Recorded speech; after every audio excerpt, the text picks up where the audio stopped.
I'm not a restaurant guy.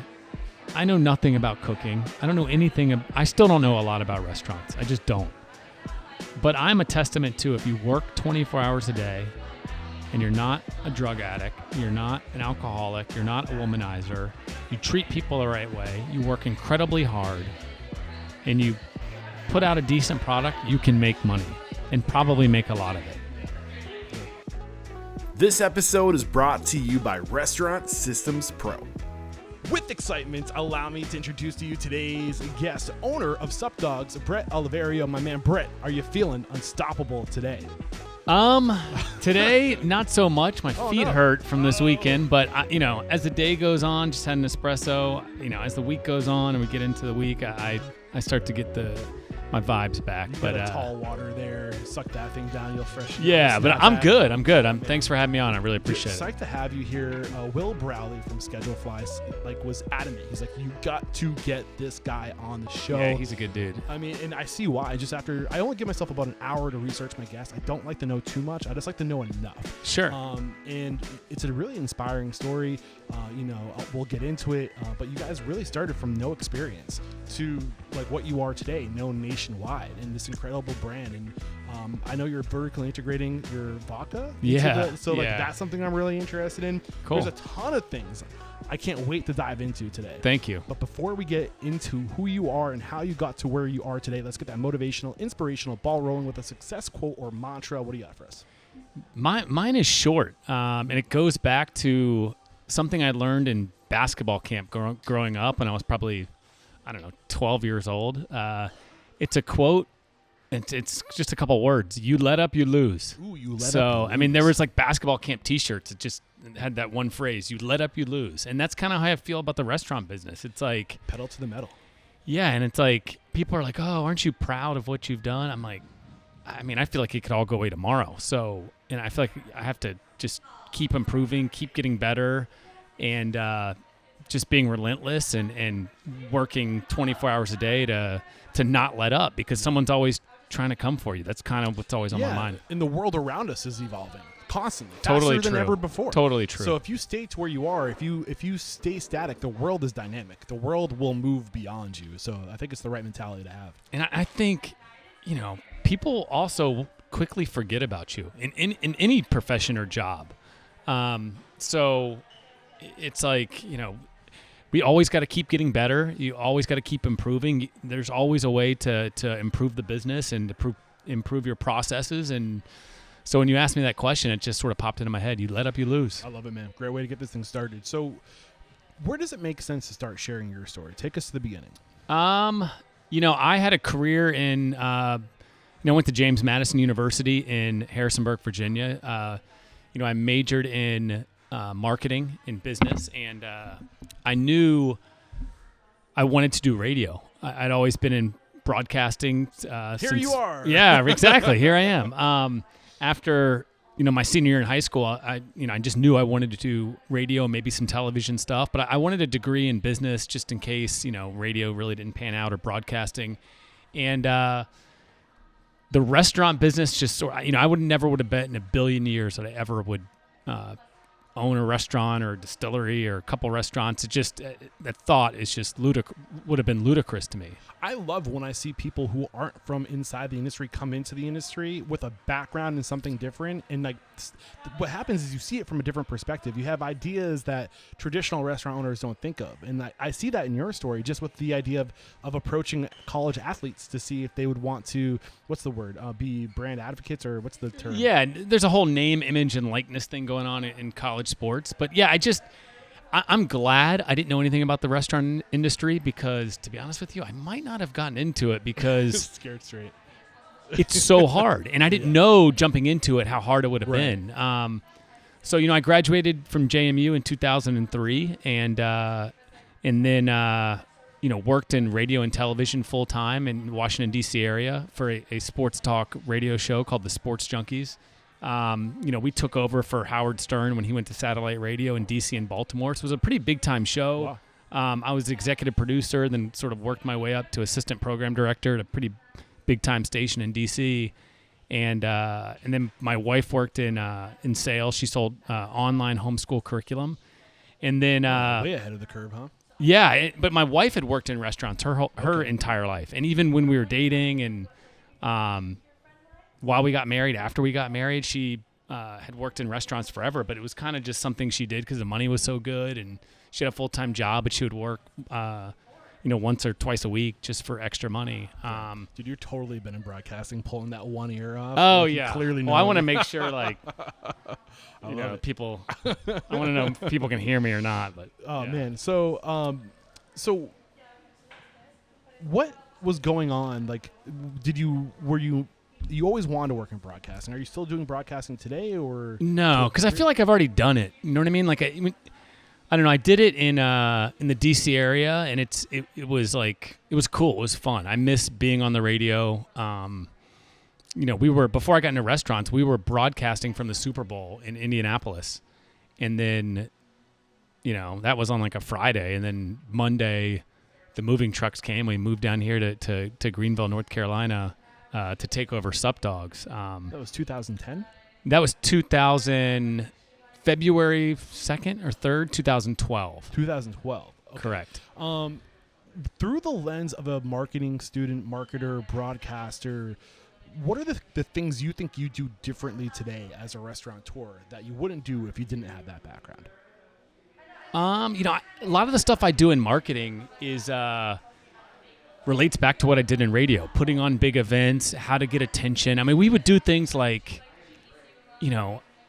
I remember booking Hayden Panettiere. Do you know her? She was an actress. She used to be like all over TMZ, and I remember booking celebrities in hopes of doing an interview with them on our radio show, and then it making headlines on TMZ or Perez Hilton. So just being able to sort of generate mainstream buzz, being able to put on big events at our radio station. We put on a big poker tournaments and spring break parties and sundress, like all sorts of different big events. So I sort of took the marketing stuff that I learned in radio and brought it over to restaurants. Yeah, and I think you're going to see a lot of this in the future of restaurants. You've always seen the chef maitre d' partnership, or the chef accountant lawyer partnership, with these key elements of running a restaurant that you just need to have somebody who's in that lane who knows what they're doing, because it's so important. And I think you're going to see in the future more chef marketer partnerships because of how important it is today. It's the marketing. It's no stranger, but social media marketing, it's a secret sauce. I mean, think about it. When was the last time you went to a restaurant that had bad food? Right. It's pretty good everywhere, from like independent restaurants to Chili's to Outback. There's no excuse. There's so much information out there. It's all pretty good. Right. So you need everything else. You got to have good food, good product, good marketing, good energy inside the restaurant. You kind of have to have it all if you want to succeed. And all those things you just listed are full-time jobs. Oh my gosh. On top of running totally a true. Restaurant. I love doing the marketing for a restaurant. I do, we're in the process of hiring some people to help, but I love doing it, but it's a full-time job, just the marketing. Yeah. Literally just interviewed these three dudes up in New Hampshire. Dead Proof Pizza, Matt, Dante, and Vinny. Matt is the chef, and they're doing pop-ups, right? Matt's the chef. His first business partners that he brought on are marketing in like media. Smart. And they're killing it. Smart. And it's so smart. And I think you have to think like this in the future of restaurants. It's super powerful. I don't cook. I'm not like some foodie. I'm pretty good at knowing. I think I know what people are going to like. I think that's my strength. But I'm not, I can jump, if can you curse on here or you don't curse? Yeah, you can. If shit's hitting the fan, you'll know our restaurants are a total disaster if I'm back in the kitchen. And sometimes, once or twice a year, I'm back there on the line.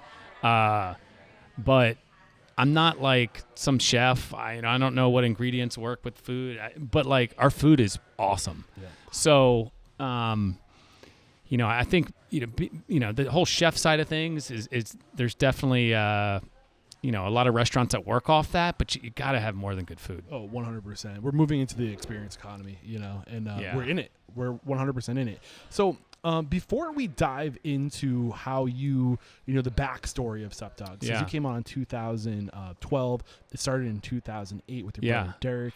Before we kind of share the story of how Sup Dogs came to be, paint the picture of where Sup Dogs is today. Like, what's going on? You have 2 locations. You have a distillery. Like, what else? Yeah, we have 2 locations. We have a location here in Greenville, North Carolina, right next door to East Carolina University. We have another one on Franklin Street in Chapel Hill, right next door to University of North Carolina. And then we have a distillery and cocktail bar, which is about 50 feet from our location here in Greenville. And, that's what we have. And it's kind of like this is almost like 2 separate businesses. It's, you have a liquor production side and manufacturing side. We were in here bottling vodka earlier today, and then a cocktail bar, which is about to open right now. So there's a lot going on, and we probably would have, we've come close to opening on Hillsborough Street right next to NC State. Haven't made that happen yet, but, I'm just sort of drowning in work as it is between the 2 locations and over here. I'm sure. So what was, you said the original, and then you said, is there another one in Greenville, or was something else? No. Oh, okay. So we have Sup Dogs right over there, and then this is the distillery, and then we have one in Chapel Hill. 2 Sup Dogs, the distillery, and the cocktail bar. Correct, which is all right here. Yeah, all right here. And then we're looking at Sup Dogs, which is 50 feet away. On the other side of the road, and I will be going through there and grabbing some B-roll. Cool. That's cool. Cool. Yeah, sure. For sure. I want to capture that while I'm in town. So we're sitting in the cocktail bar right now. The distillery right behind us. So that's where you are today. No nationwide. There's a lot I want to unpackage, but now that we've kind of started with the end in mind, let's go back to 2008. Like, what's the story behind Sup Dogs? Yeah, I mean, my little brother always knew he wanted to open a hot dog restaurant with specialty hot dogs, specialty burgers, beer, liquor, all in like a high-energy college environment. That was kind of his dream and his idea. And he always wanted to call it Sup Dogs, because back in the day, you'd meet someone, hey, what's up, dog? And you'd give each other 5 or whatever. I mean, people don't really say that much anymore nowadays. People think, oh, you got that from The Office, that Office episode, but it really wasn't. It was just from, like, when my little brother was in high school, him and his friends would be like, what's up, dog? What's up? So he was like, he went to James Madison University, as did I, and then he started, as soon as he graduated, maybe a year after he graduated, he opened. My sister went to school here, so that's kind of how we got to know. I was curious about that. Yeah, people are like, why Greenville? It's like, well, my sister was in school here, and he was looking at West Virginia University, maybe a little bit at JMU, and then we sort of found this Derek's found this little hole in the wall here in Greenville when my sister was a freshman or sophomore at ECU. This is 100% a momentum market.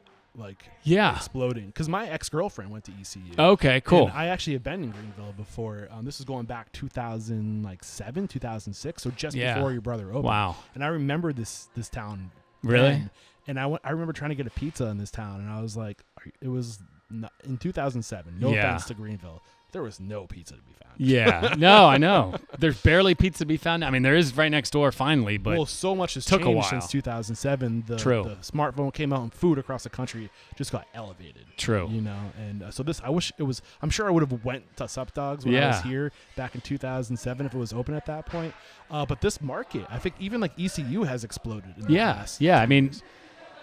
look, I think, there's a lot of money to be made here in Greenville if you do things the right way. College towns, man. Totally.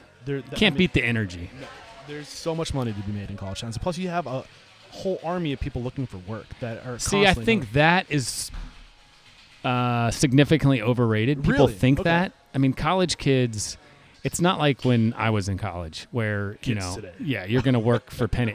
They want to do other things. They want, a lot of times they're making money online. Yeah, they're making money online. They're doing jobs that are a little more glamorous. Cooking in a restaurant kitchen is not glamorous. Yeah. Another thing is, a lot of times their parents don't want them. I don't want you cooking food till 3 a.m. You need to study for your. We want you to get an internship on Wall Street. Right. So it's just, there's a ton of other jobs to be done. So but they're still drinking. We're totally, of course. So we're lucky that we've been able to attract and have this and keep the staff that we have, but it's not as easy as people think to bring in talent. So your brother, you kind of started sharing the vision that he had. Yeah. It's an extension of who he is. Totally. Sup Dogs. Just a nod to your brother. I think he's a genius. Was a genius for seeing the value in just doing one thing really well and sticking to it and keeping it simple. Totally true. Why is that true? Yeah, I mean he was just locked in on this idea of specialty hot dogs, beer and liquor in a college town, and our family, we didn't have a lot of money. I mean, we had 4 kids in our family. My mom stayed at home. My dad was a PE teacher and was a part-time real estate appraiser. So, when he wanted to start a restaurant, we were kind of like, well, how is he going to do this? Like, where's he going to get his money? So my dad took out a home equity loan for him for like $60,000. I think my granddad chipped in another $60,000 and sort of refurbished this rinky-dink, 1,000 square foot restaurant with a horrible outside deck right next to the East Carolina University campus. And at the time, my older brother and I were like, oh man, this is probably a bad idea. But you know what? This was Derek's dream, and my dad wanted to make it happen for him, and we were going to give it a go, and he just kind of sort of willed it into existence. So if Derek was sitting in your seat right now, yeah, and he was sharing the story of like the first year or like trying to open, the challenges, like hearing it through, I'm sure he told you about the stories and the challenges. What were those challenges for him? I think a lot of them were like balancing he was 23 or 24 when he opened up Sup Dogs. So I think balancing being a 23 or 24-year-old in a college town with girls everywhere, single, opening a business that has alcohol, selling tons of alcohol, tons of food. So running a lunch, dinner, late night service, and just sort of doing it all by yourself with no processes in place. And that was the challenge. I mean, we visited a bunch of times where, he'd be back there cooking and then pop out on the floor and make a drink. And then he's yelling at a staff member, and then he's flirting with some girl. And so it was just like sort of the Wild West. And I didn't really ask him, how's business revenue wise? Do you have any money in the bank? So he was making money though. He 4 years, right? 2008 to 2012. Yeah, I mean, people were coming through the door. Now, when we moved down here, there was barely any money in the bank, and so there was revenue. I don't think he was making any money. Right. Your brother is who I made this podcast. Yeah, 100%. Yeah. And people who are loved, people who are talented, who are able to attract onto themselves the right people, who are working crazy hours, and it's just like they have a passion for it, but they don't really know the level of attention on the details of the back of office stuff, of like controlling the numbers. And I don't want to make assumptions, but it's spot on, bullseye. Okay. His strengths were he was the best looking guy, the coolest guy, every guy wanted to be friends with him, clearly. The hardest working guy. Yeah. Every guy wanted to be boys with him. Every girl had a crush on him. People were just attracted to his energy. Now, that being said, and that's why people were coming through the door. I think he also had the ability to know, he sort of had a natural ability, which I do as well, to know what people are going to like when it comes to food and drinks and energy. But the business side of things was a total mess, because how can you do it all, especially at 23? It's impossible, unless you have a ton of money. But we didn't. Right, and I know the story is online. Will Bradley did a beautiful job, Schedule Fly. He came in and kind of shared the story of Sup Dogs. Yeah. If you guys want to watch that video, I can link to it in the show notes. This is episode 1070. So just if you want to find that video. But what happened? Like, why isn't he here today? Yeah, I mean, it was a Thursday night. It was September 27, 2011. We have a picture of him. He was hanging a TV that night at like 2 a.m, like upgrading the TVs here at Sup Dogs. And then he went home and his house was on fire when he got home. And then he went in while it was on fire to try to save his 2 dogs and never made it out. So just that action alone tells you the kind of guy he was to take that kind of risk. Ballsy, intense, hard-headed. I mean, I never would have done that. Knowing my personality, 0.0. But how much love for a thing do you need to have? And, it shows. Totally. And knowing Derek, I mean, it doesn't surprise anybody that he did that. So it was one of those moments where, like, you just, I remember my wife and I were sleeping. You just get that nightmare phone call that just totally changes your life. And everyone has had, I think people can relate to our story because everybody's felt some sort of tragedy, whether it's a grandmother or parent or brother, sister, pet, whatever. I mean, everyone's tragedies are, everyone's losses are big and enormous to them. But, just that nightmare phone call that you get at 4 a.m. is just, that totally changed your life and your family's life and just the whole course of my brother, my sister, my parents, everything. It's just total nightmare. And this was September of 2012? Yeah, September 27th, 2011, actually. 2011. Yeah. So he's 3 years in to the business. Busy, people love him, has a name for himself in the community. This tragedy happens. What happened after? Like, how did you end up here? Yeah, I mean, so then right after that, I mean, you're planning a funeral, which is weird to do. Picking out a casket, like just doing a lot of weird for a 26-year-old. Yeah, exactly. Yeah. Picking out, just doing weird things. My older brother was dealing with his estate. Just the next few weeks after someone passes away are just really weird and tough to even remember. But you're just trying to survive each day. Like, how are you gonna wake up the next day? So it was just. I know it's not easy to talk. Yeah. So thank you for. I actually like talking about. Customers come in here and ask me about it all the time. I like talking about it. But when you get to when you're talking about it on the surface to a customer, hey, I remember Sup Dogs, I remember your brother. That's easy. But when you start to really talk about it in depth, it can be tough. But I'm sure. No, but but I enjoy talking about it. So you're just trying to survive those next few weeks, and then. My wife and I actually got married 3 weeks after he passed away. So then we had this big wedding with all our family, and it was just, everyone's grieving. It was just kind of a crazy, crazy time. So shortly after we got married, October 20th, he passed away September 27th. We got married October 22nd. Went on our honeymoon, and then just kind of sort of started talking about what do we, what's going to happen to Sup Dogs? What are we going to do? So did Sup Dogs close for a period? I think we closed for 2 days, but there was a staff in place and some, managers in place that were we got to keep it open for them. And then for a while after that, my dad was coming down just to, I don't know what he was doing really, sweeping the floor. I mean, who knows? He didn't know what to do. Just trying to we can't let Derek's dream die. That was kind of the thought. But, my dad was in his 60s. He's also invested at this point. He mortgaged his home. Yeah, but he didn't care about that. If you knew my dad, the money. He didn't have much money and didn't care if he had. Just didn't care. So it wasn't we got to pay Dad's home loan back. Nobody cared about that. Right. But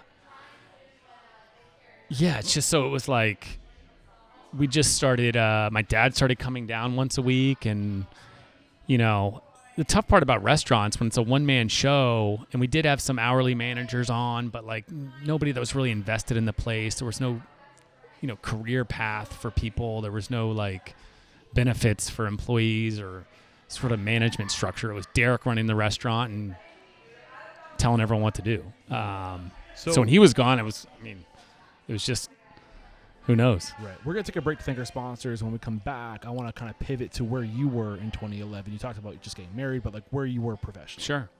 We have to interrupt today's episode to let you know that every second and fourth Thursday of the month at 1 p.m. Pacific, 4 p.m. Eastern, Restaurant Systems Pro CEO Fred Langley is going live to teach you everything you need to know to run a profitable restaurant from soup to nuts. All you got to do is click the link below.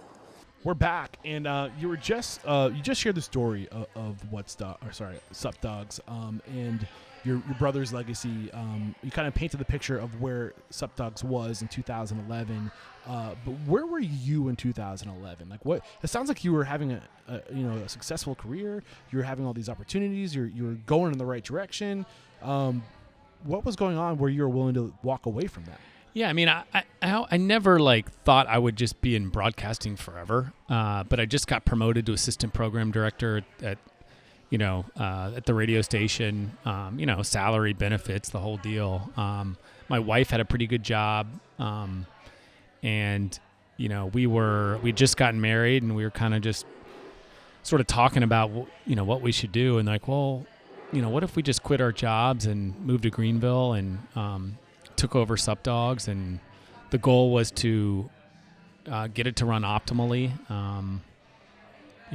put business practices in place, and or just sort of take over the restaurant in hopes of opening up other locations. That was kind of the goal. So, shortly after, maybe we start talking about it, maybe in November, then in December, we just, we told our jobs what our plan was, and a lot of people thought we were crazy. Were you happy doing what you're doing?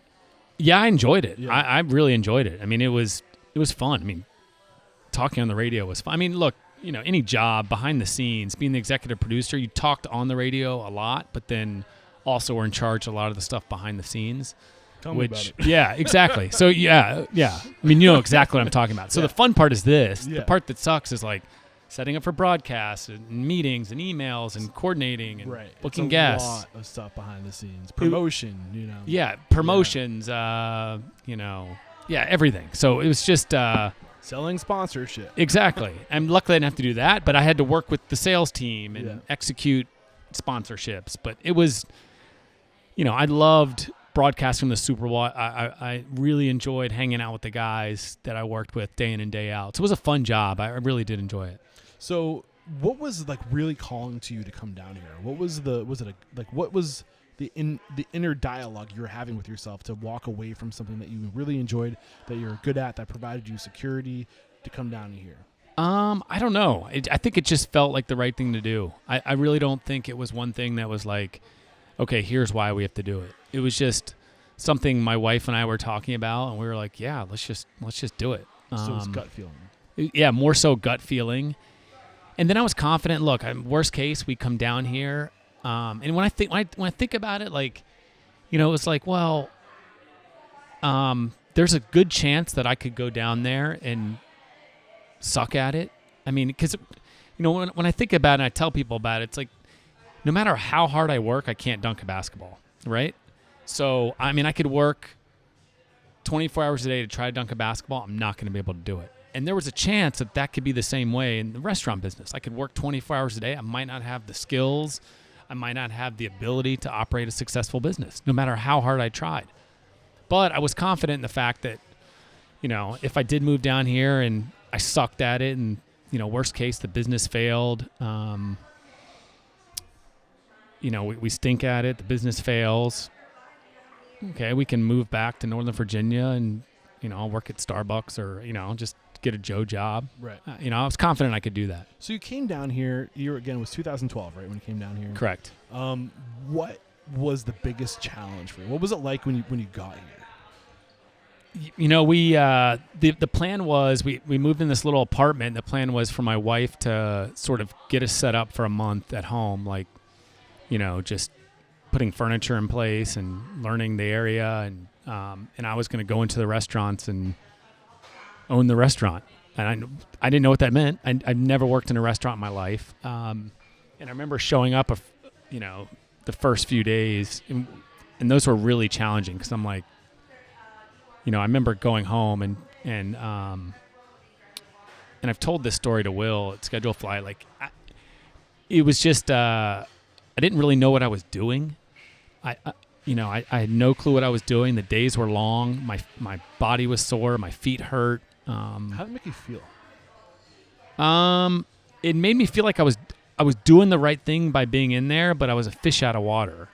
And I remember going home to my wife one night and being like, it's probably like Saturday night at 1 a.m. I got home. I'm like, I don't know if I could do this. Like, I don't know. This is just really hard. I don't know what I'm doing. What were the very little money in the bank, a lot of pressure. What were the specific struggles that you had? I just didn't know anything. I didn't know how to do anything. I didn't know how to ring in a computer. I didn't know how we got paid. You swipe your credit card. Where does the money go? How does it come in the bank? How do you order Pepsi? How were you received by the staff? I mean, that's another thing. It's like I can't just come in there and, it's, there's a new sheriff in town, especially when you have no clue what you're doing, and they can look at me and tell I have no clue what I'm doing. So I'm asking them, hey, why are we doing it like this? And they would tell me, and they knew I knew nothing. So it's hard for me to get on them for doing something wrong when I have no clue what I'm doing. Well, what was your approach? I mean, it sounds like you're very humble. Just in talking to you, you have a lot of humility.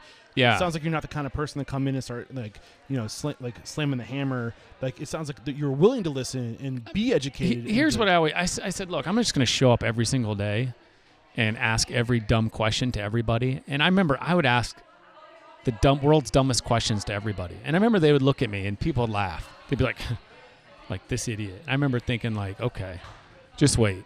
One day I'm going to have way more money than you and I'm going to be the best at this. But just wait. And I would just keep asking the world's dumbest questions to everyone from restaurant. Anytime I'd go out to eat, I'd meet another restaurant owner in town. I would ask them questions. I remember just Googling how to be a restaurant owner. I found owner.com, restaurantowner.com. I literally Google how to own a restaurant. I bought a book on how to run a bar, like bar costs.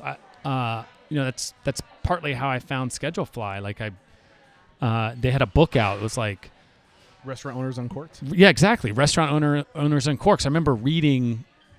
I was just trying to figure out how do you know how to be a restaurant owner? Yeah, I got a lot of inspiration from Will's early work. Not just Will, the Schedule Fly team. Yeah, for sure. And great resources out there, including their podcast, Restaurant Owners Uncorked. Yeah. If you guys are into restaurant podcasts, do go check out Will's podcast. And then He's a great guy. Bar Rescue. Yeah. That taught me so much stuff. Yeah. All those restaurant shows. Yeah. Because I mean, how are you supposed to know? And I would ask every stupid question to every chef, restaurant manager, restaurant owner, distributor.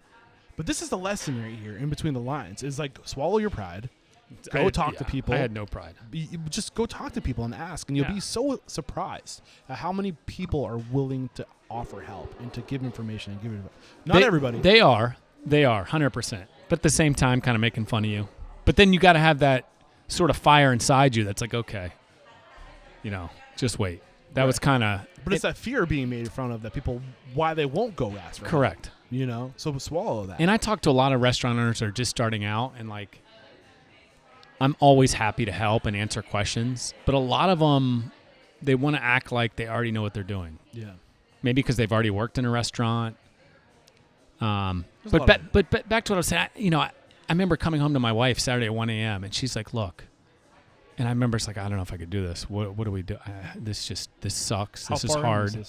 What's that? How far in were you when you had this conversation? Probably like 3 weeks. Okay. And I'm like, this is just too hard. I don't know what I'm doing. And she's like, "Look, stop being a bitch.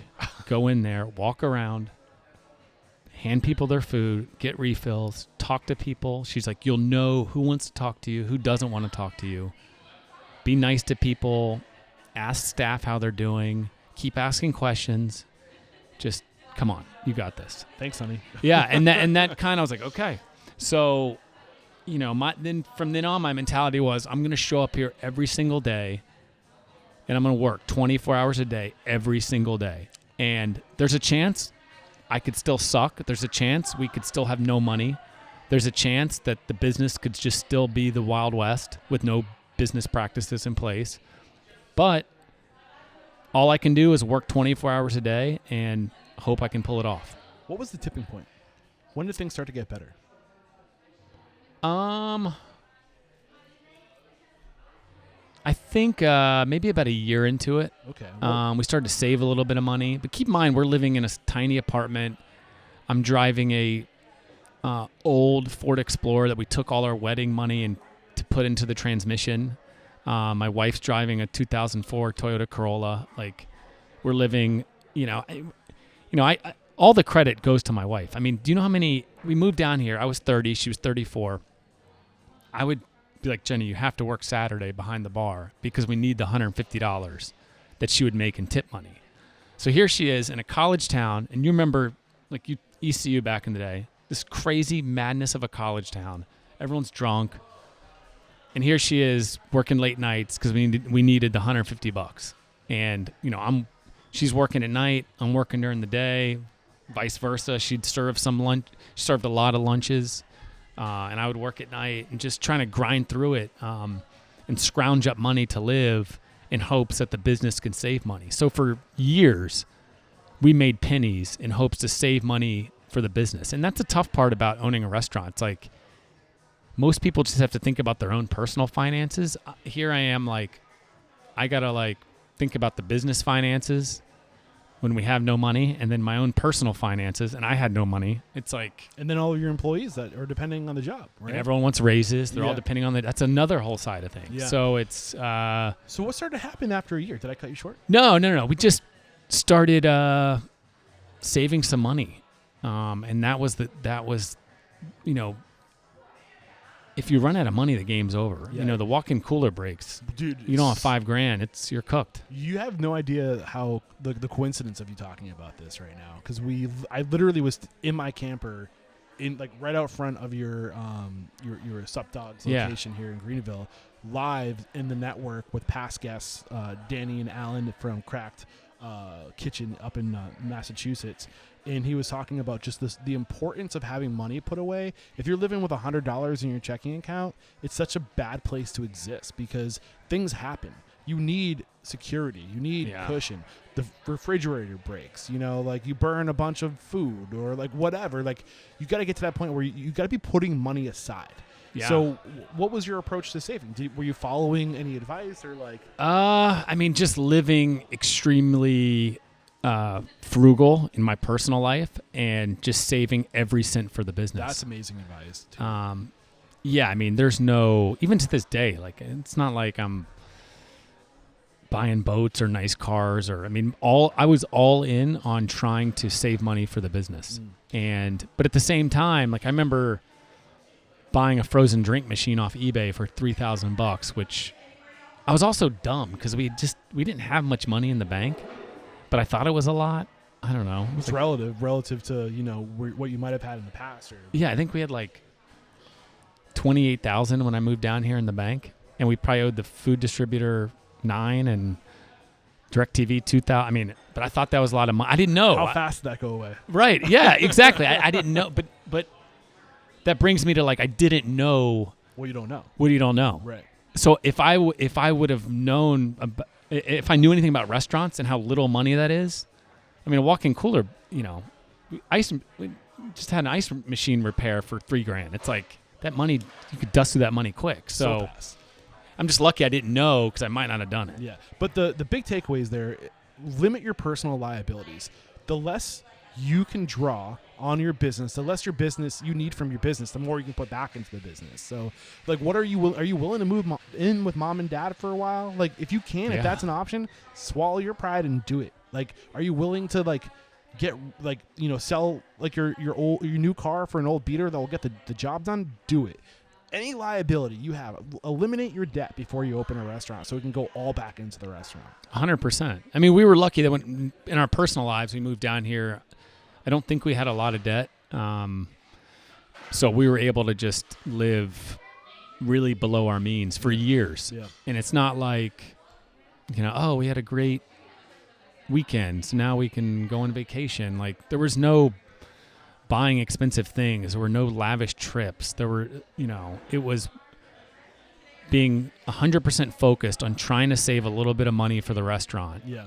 So you can exist. Right. One of the big lessons that Danny shared with me in our conversation just before I rolled into here, when you get to that point when you're living with only $100 in your checking account, it's so hard for you to do the right thing because you're so stressed out, and it's not the best. It's so bad for your mental health, and you make bad business decisions when you're that vulnerable.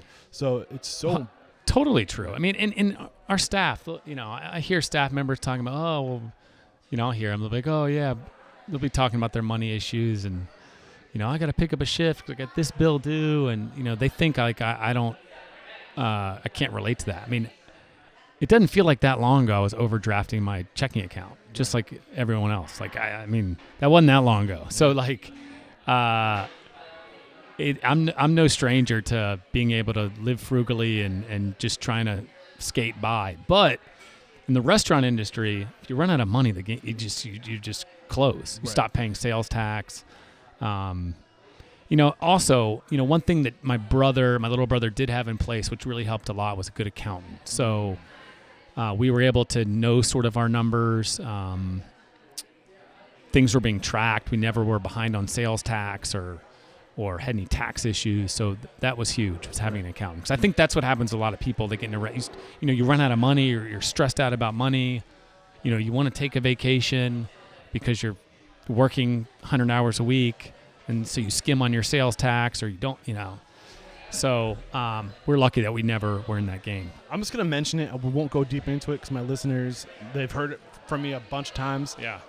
Profit first. I don't know if you've heard of profit first. Mm-hmm. Mike McAllowitz, this idea of just cash flow allocation. Every dollar that you make, allocating cash to tax, profit, owner's pay, operational expense, it is a game changer. And it just takes all the guessing out of it. Just like what you have in the bank is what that determines your growth. Yeah. And you just allocate that cash. And as more money starts, if you start getting busier, and you put the profit aside for investing in assets so you can make more money, and it just takes care of itself. But yeah, I mean, we've been reinvesting nonstop. And since I got into this in 2012, even my mentality now is not to pay myself. I mean, now that I have kids, I want to be able to provide for my kids, but profit isn't necessarily a bad word, right? It's something that you need to provide security for yourself, your family, and the people that you're responsible for.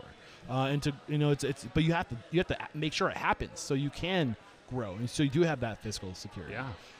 And one point where I was proud when my wife and I sort of lived well below our means for years, because leading up to COVID, when the restaurant industry was shut down and nobody had any money saved, we did. And I remember we shut down for 3 weeks, and we laid off 0 people. We kept every single employee at both locations paid. All the servers, I took the average of the previous 6 months' tips, and I paid all the servers.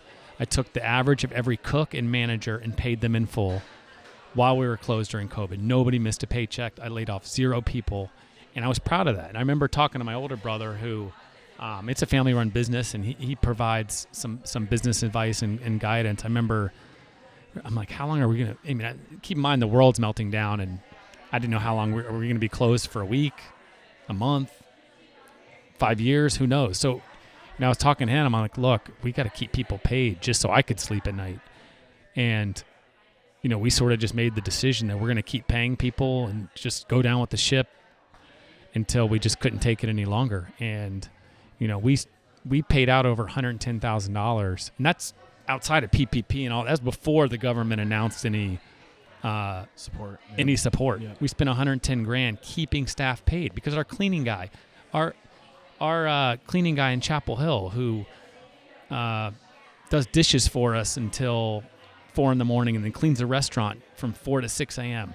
He's got 3 kids. How am I not going to keep him paid and me sleep at night? I couldn't do it. So I'm like, I'm going to keep paying everyone until we just run out. Right. That was the mentality. And we were able to do that because we'd saved money for years. And my wife and I didn't go to the Bahamas, and I was driving a 2012 Nissan Pathfinder.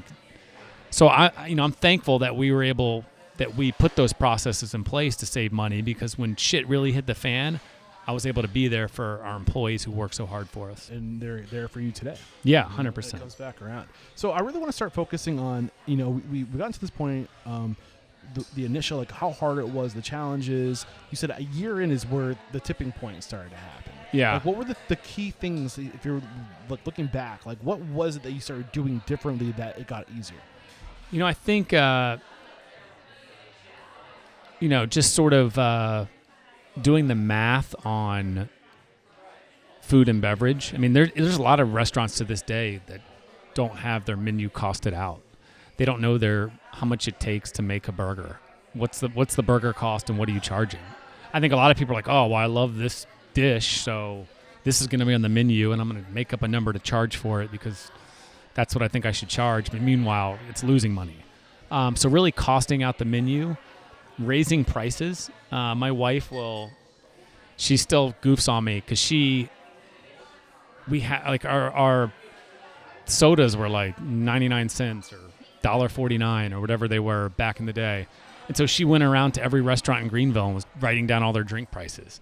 It's like, see, our drink prices are too low, so we raised them to $1.99. So really just making sure our pricing, our menu pricing was where it should be. And then obviously, switching French fries or buns or, sort of what I did for years and years and years. I'm still doing to this day. It's like, how can we improve but keep costs the same or cut costs? And if you really dive into it and grind it, you can find ways to do that. So that was kind of the way we were able to save money. Success by 1,000 cuts, right? Exactly. And just like little cuts here, little cuts there, not at the expense of quality too, which is what I'm hearing from you. So like, 100% no. But also just knowing your value. And I think that's where most people get wrong in this industry. And I think it's becoming less of an issue as more information flows. But just menu engineering. Like, what does it literally cost us to make this to the penny? And then what profit do we want to make? And then tack that onto it. Like, you need to charge, at least cover your cost of goods. And just like really knowing what is important to the customer and not being romantic about your food. There's so many people that in restaurants and bars stop being romantic about a certain brand of liquor or a certain piece of food. Like, you need to make money. Like, that's the only thing that matters is making money. So know what the customer wants. Know what is going to taste good in a drink, cocktail, or a burger or a dish. And then just make sure you're making money. Stop being so romantic about, spending 10 hours prepping some goofy dish that nobody cares about. Right. I think ego comes in there a lot. 100%. So, totally. Put your ego aside. It's not about you. It's not about your recognition. And there are people who just have values, and I understand sustainability and the cost of sustainability. I get that part of it. And it's not... We have to make money, right? And there's more to this than the money. But at the end of the day, if you're not making the money, then you won't be able to do what it is you love. The biggest disaster would be to be extremely busy and make no money, which is kind of what was happening when I first got down here. And I thought I was extremely busy back then, but looking back on it, it really wasn't. But in the time, it was. But so having business practices in place, and that's where I sort of got lucky, was people were coming through the door. So what my little brother was good at was making the place cool, making the place fun, making the place attractive. So my job was a little easier, just putting business practices in place. It's always easier when people are coming through the doors. Right. I feel for anybody who is having a hard time getting people to walk through the door, because it's much easier to sort of fix things and put business processes in place when people are, coming in to enjoy the product. Right. So after a year, the business is already established. It had the loyalty. It had the people coming. After a year, you started diving into more of the numbers. After understanding the basics, you started looking at more of the details and menu engineering and what was the new beginning? And by the way, you make it sound fancy. It was literally just making stuff up. And I still do that. I'm like, ask my wife, okay, what should we try? Like, literally just, like, menu engineering is like just guessing and, I don't know. There was no fancy process. It was literally just guessing. It's like, oh, well, let's, I don't know, just let's raise this price or let's take this thing off the menu. And well, I mean, even that alone of just giving yourself permission to charge what you're worth, And I think people are so afraid of charging because they want to offer value, but at the same time, you can't really deliver value in experience unless you have the resources to do it. And there will get to a point where that kind of goes out the window because you're so busy. You're like, you know what? Who cares? Like, if someone doesn't want our product because you raise the price $1, go somewhere else. Like, right. You don't want those customers. Yeah. It's just you're just busy and don't want to deal with it. 2012, you take over. 2011, 2013. I had a date here. What happened in 2000? That was 1 year in. But, I mean, I'm trying to figure out, like, specific dates. Yeah, points. Look, and at the same time as we're starting to save a little bit of money, we start to ramp up social media. Now, it's pretty early on with Twitter and Instagram and,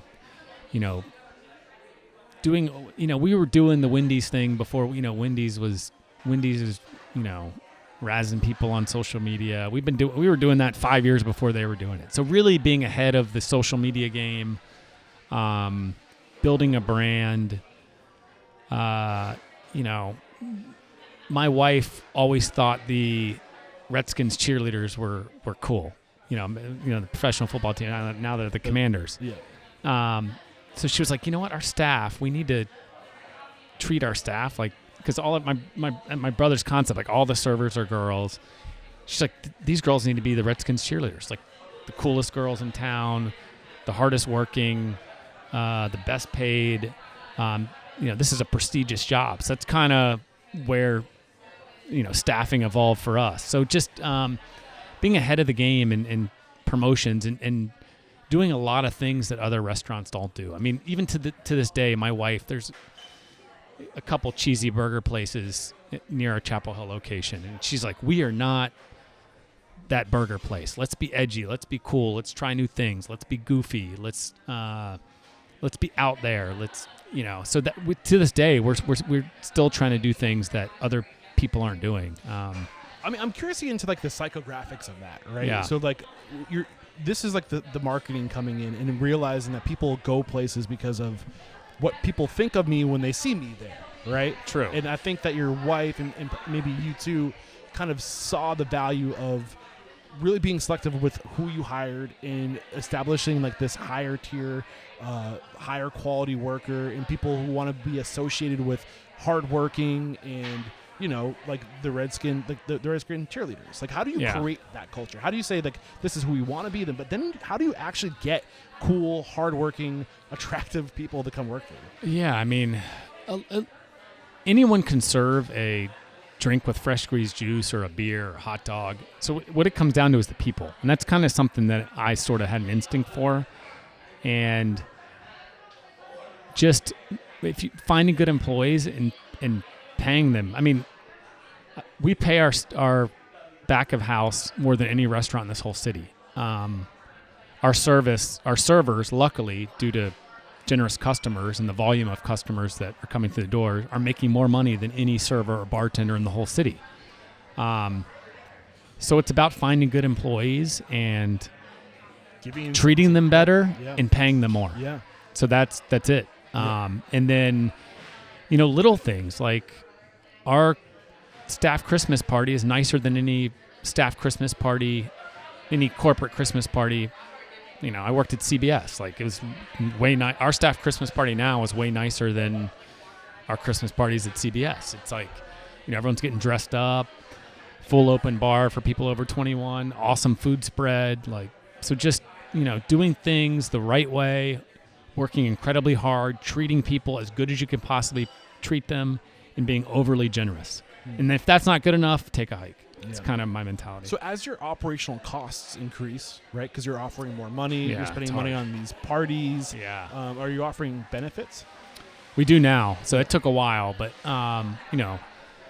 health insurance reimbursement, we reimburse 75% for our full-time employees. We reimburse 75% of their premiums. We have an awesome 401k. So if your cell bottom phone line is increasing, right? How are you driving more? Like, I guess where I'm going with this, if your costs are increasing, are you increasing the what you're charging, or are you just doing more volume? We've raised our prices, but that's way slower than we've sort of solved all our problems with volume. So through marketing and promotions and getting people through the doors, that's where we've been saving money, cutting costs while improving quality. Mainly cutting costs through improving quality is where we're able to offer benefits. And I remember in my old job, one thing that would annoy me is when I would get calls and texts on my cell phone, but like the radio station didn't pay for my cell phone. I'm like, you're blowing up my phone 24 hours a day, but like the station won't pay for my cell phone. So now I make sure all of our managers have paid cell phones.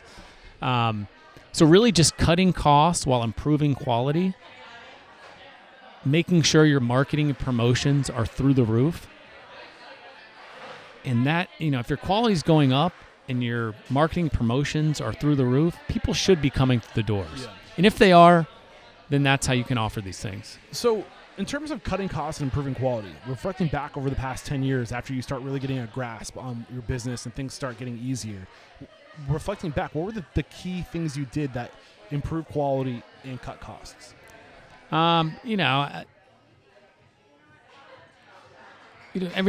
Something stupid that sounds really small that every restaurant does, but we weren't doing. Portioning out green bean fries.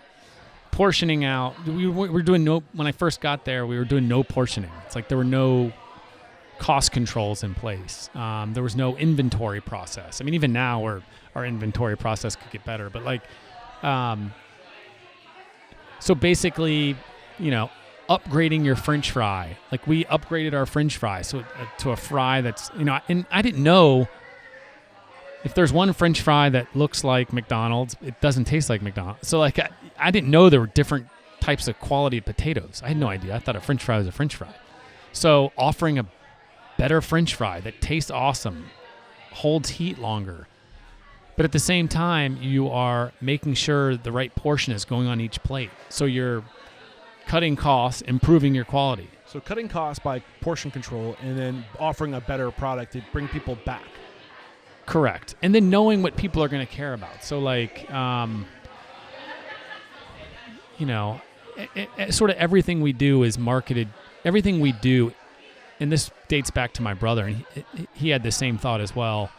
Everything needs to be geared towards girls. So there's a reason why we were doing the smash burger, Shake Shack type burger before anyone else was, because we knew if there was a 20-year-old girl that was going to go out for a hamburger, she's not going to eat a big giant piece of thick cow. Right. She wants to put on a dress and have an awesome, great tasting smash burger that's 5 ounces, 6 ounces, and not 9 ounces that a lot of other restaurants are serving. We knew we wanted a hot dog that fills the bun, but it's not this big giant hot dog you get at the ballpark where you want something that a girl's going to be able to eat and enjoy. So what was his rationality to make sure that to focus on the women?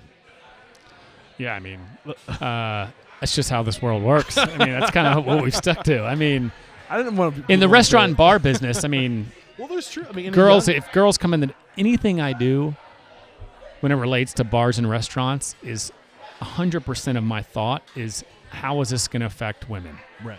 0% on guys. I still to this day, I've never thought about guys, and I still don't to this day. Well, if you make the women feel comfortable, if they want to be there and they're enjoyed there and they like it, if they go there, the guys are going to follow. Yeah, that's just human nature, right? I mean, right. So, what are the less obvious things you pointed out? The making the food approachable to women. Another thing we do is, as far as staffing, there's too many people inside these restaurants working. So it's like, let's pay everyone a ton of money, but work them extremely hard. So, I'm thinking of one cook on our staff. Guy's probably making $22, $23 an hour, but he's worth 4 people.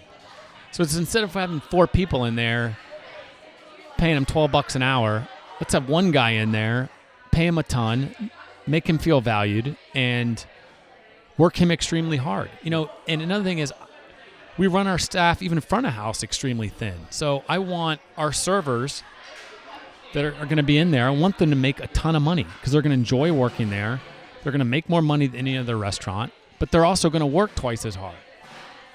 So, a couple things. I want to unpackage working extremely hard. I think today, it's weird. We live in this time where there's like a shift happening in the culture of the industry where we're being more conscious about not working people so hard. Yeah. Right. But at the same time, if you have a culture that has pride in working hard and you take care of them and you're offering them benefits, and like, how do you find like these lines? So like, and I think also in the world we're living in too, we have to be careful with the narrative around women, right? And walking that line between respecting women, but also recognizing that there's a draw to having women around.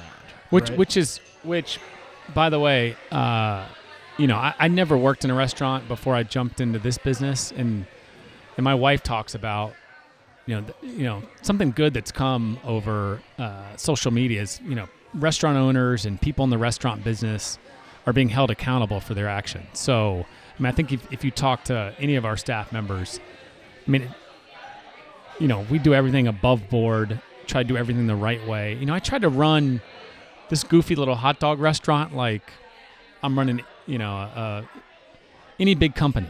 And so I do think all the crazy, sexual harassment stuff and, you just can't get away with that stuff. Where back in the day you could, and it was hidden and it was acceptable part of the restaurant industry. Now there's none of that.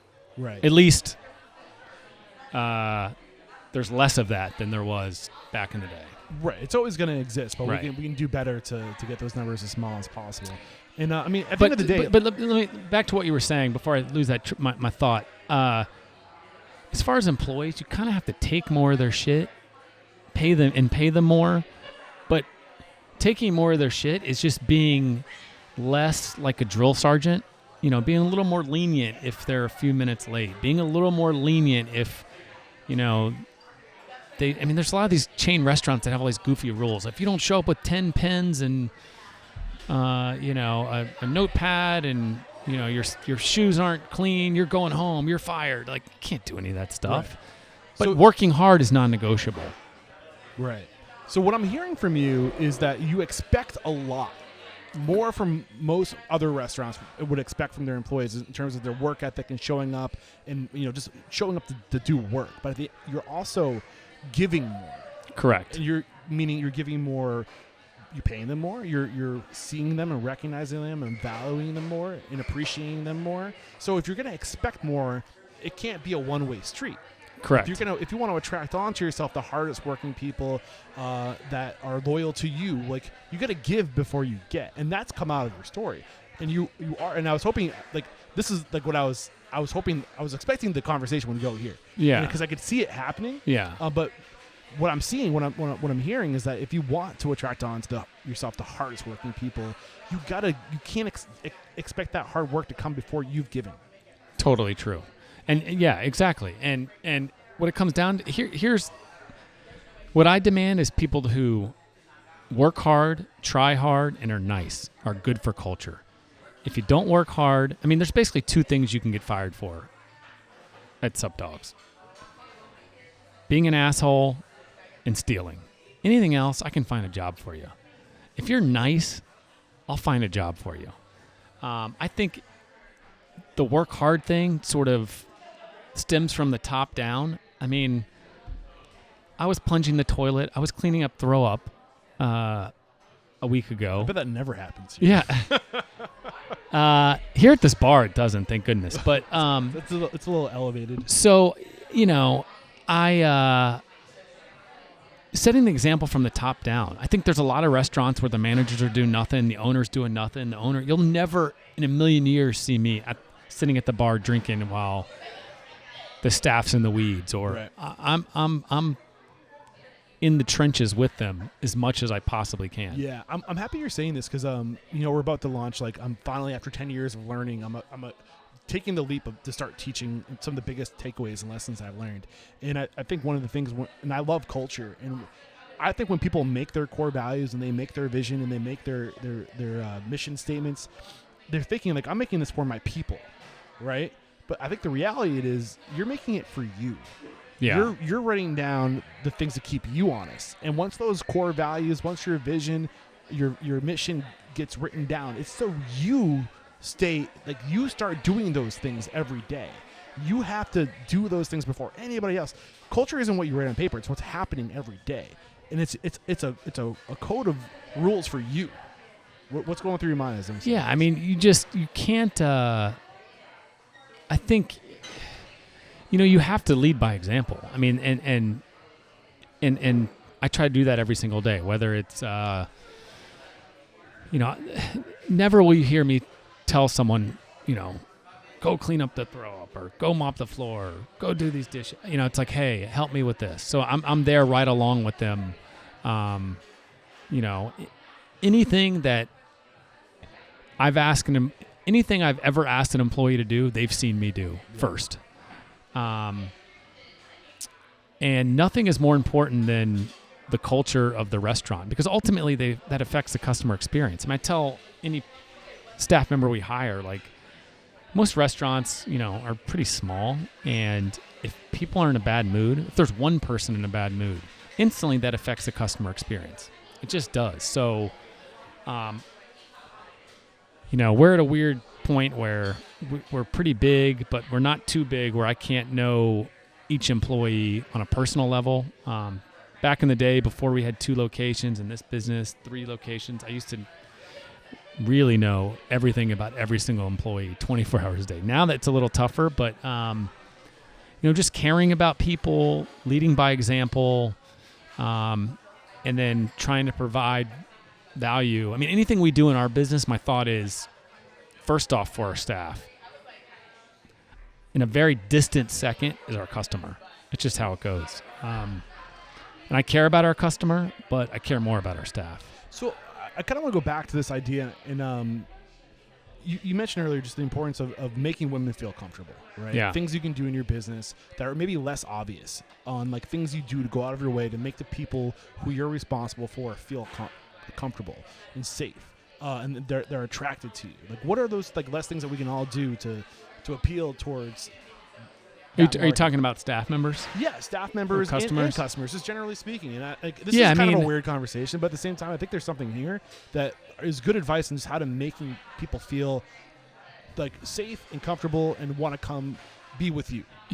What I take pride in is, I think anyone that's any server, I think any female that's worked for us, and guys too, but any female that's ever worked for us has left, after working for us for an extended period of time, has left with more confidence in themselves than they came with. Meaning, I take pride in making sure our staff feels comfortable, making sure our staff is confident, making sure our staff feels supported, making sure they're coming to work in a culture that everyone wants. And over time, the first thing I tell a new employee, and I say, look, I want you to know that I don't ever get mad if you make a mistake. So if you fuck up, just think I said, as long as you don't punch a customer in the face, I can fix everything else. So if you fuck up, just think to yourself, hey, did I just punch that guy in the face? And if the answer is no, who cares? It's all good. Yeah. And, hopefully that immediately disarms them, because everyone's worried about messing up. They're worried about looking dumb in front of other employees. So I just try to boost people's confidence. When they do a great job, recognize them. Even when they do a job that's not that great, still tell them it's a great job. Because over time, you tell somebody they're pretty good enough times, they're going to feel that, and they're going to, and that's going to reflect in their confidence and their behavior. And so I take pride in someone who comes to the door that's, doesn't have a ton of self-esteem. After they're done working for us for a couple of years, they're going to feel pretty good about themselves. Yeah, it's male or female. It's reinforcing the good things that are happening and not only speaking to them when something bad has happened. Yeah, right? Exactly. And look, and if they do something, there's a way to address that. There's a way to talk to people. There's a way to not make them feel dumb. And I think the restaurant business still has a long way to go in boosting self-esteem and caring about people and wanting to pay them as much money as you possibly can pay them, but at the same time expecting them to work hard. So I think we are ahead of the game when it comes to all of that stuff, and it's given us a competitive advantage. Yeah. Now's a good time to take another break to thank our sponsors. And when we come back, I kind of want to talk about where you guys are today, and the things you're doing that are like really contributing to your success, and how we can emulate that in our own business. We have to interrupt today's episode to let you know that every second and fourth Thursday of the month at 1 p.m. Pacific, 4 p.m. Eastern, Restaurant Systems Pro CEO Fred Langley is going live to teach you everything you need to know to run a profitable restaurant from soup to nuts. All you got to do is click the link below. We're back, and help me really fully understand. We talked about the 2 locations. You have your cocktail bar across. It's called Orange Crush. It's called Crush. So Crush. our signature drink, how this sort of, people are like, why are you making vodka? So our signature drink over at Sup Dogs is called a Sup Crush. Okay. So it's basically, we crush a fresh orange or a fresh piece of grapefruit. Then we add vodka and a splash of Starry or Sprite. And that's our signature drink. We have become like the #1 flavored vodka account in the entire state. So we've sold more Smirnoff and Absolute at one point more than anybody in the state. Yeah. So it's like, how can we? So we should just be making vodka for ourselves. So the drink is called the Sup Crush. So the vodka is called Crush Vodka that we've started, and this business is called Crush, a Sup Dogs distillery and cocktail bar. Got it. I love vertical integration, by the way. I'm a geek for it. I think it's so smart. And thanks. I want to get more into like what we should know if we like how to think like that. And so in terms of profitability, like what do you think a restaurant, what's a good number for a bar to aim for in terms of like percent profit? You know what? When it comes to percent profit, I really don't even think about that. What I think about is driving revenue. I can talk more about revenue than I can talk about profit margins. Let's talk about that then. Let's, you know. So when I got into this business, it was like, look, let's drive revenue because that solves any and all problems, and then let's hope the bank account goes up. So what are you doing that most restaurants or bars don't do that is driving revenue? The secret sauce to the restaurant business is, and this sounds cheesy, is interacting with customers and doing everything with social media. Having a great Instagram presence, having a great presence on Twitter. Anytime someone tags you, anytime someone posts about you, interacting with them. So when you say being in the restaurant, talking to each and every person that walks through the door, interacting with every single person that tags you in a post. Do you train your people how to interact with guests? I mean, not really. I just kind of let people be themselves. I mean, you try to hire a certain type of person who's pretty outgoing and knows how to talk to people. But no, I just don't have time to. So in terms of like the great interaction online and social media, like what you said, you have to have a great Instagram presence, but what does that look like? Like, what is your process? Just being unique. So posting. Here's what I would tell people to do. Nobody cares about $3 Miller Lights, or no one cares about specials or even pictures of your food.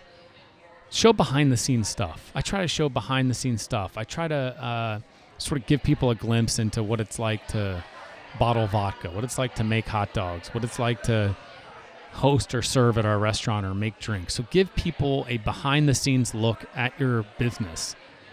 And I think emotionally they're going to connect to that. And then if they have a connection with, if you've interacted with somebody or you have a connection with them, whether it's on Instagram or in person at the restaurant, when they're deciding where they're going to eat, they're more likely going to choose you if they've made a connection with you. So, just the secret sauce to bringing the people through the door is having a great online presence through social media. It just is. Not through how good your food is or how good your drinks are, because it's good everywhere. It's really building connections with people through social media, through events, through making a personal connection with them when they come to the door, making them want to return. How do you build a connection with somebody? It's one thing to have behind-the-scenes content that is more appealing, is more humanizing, but once somebody interacts with you, like how far do you take that connection, that interaction digitally? Yeah, I mean, I think just being authentic and being real, when someone posts a picture of their bacon cheese fry burger that they bought, or they buy a bottle of vodka at the ABC store, I just sincerely thank them and send them a couple hearts, and because I'm extremely appreciative of that. I still think it's a miracle that families like this family's walking out of Sup Dogs right now. The fact that they chose our restaurant, came in, ate food, enjoyed it, and then walked away, and we provided that experience, that still blows my mind that we're doing that every single day. Yeah. So making sure they know that we're appreciative of the fact that they came in our restaurant, making sure they see me in the restaurants, making sure they know they're supporting a independent local family restaurant. And then whether it's interacting with someone online or in the store, that's something I've been pretty good at. And that's the secret sauce. Social media is the secret sauce to the entire business. It just is. And, we've been doing it, and people are like, oh, well, it's easy for you to say. You have 50,000 followers on Instagram and 25 on Twitter and 40,000 or 30-some thousand on TikTok. It's like, I've been doing this 24 hours a day since 2012.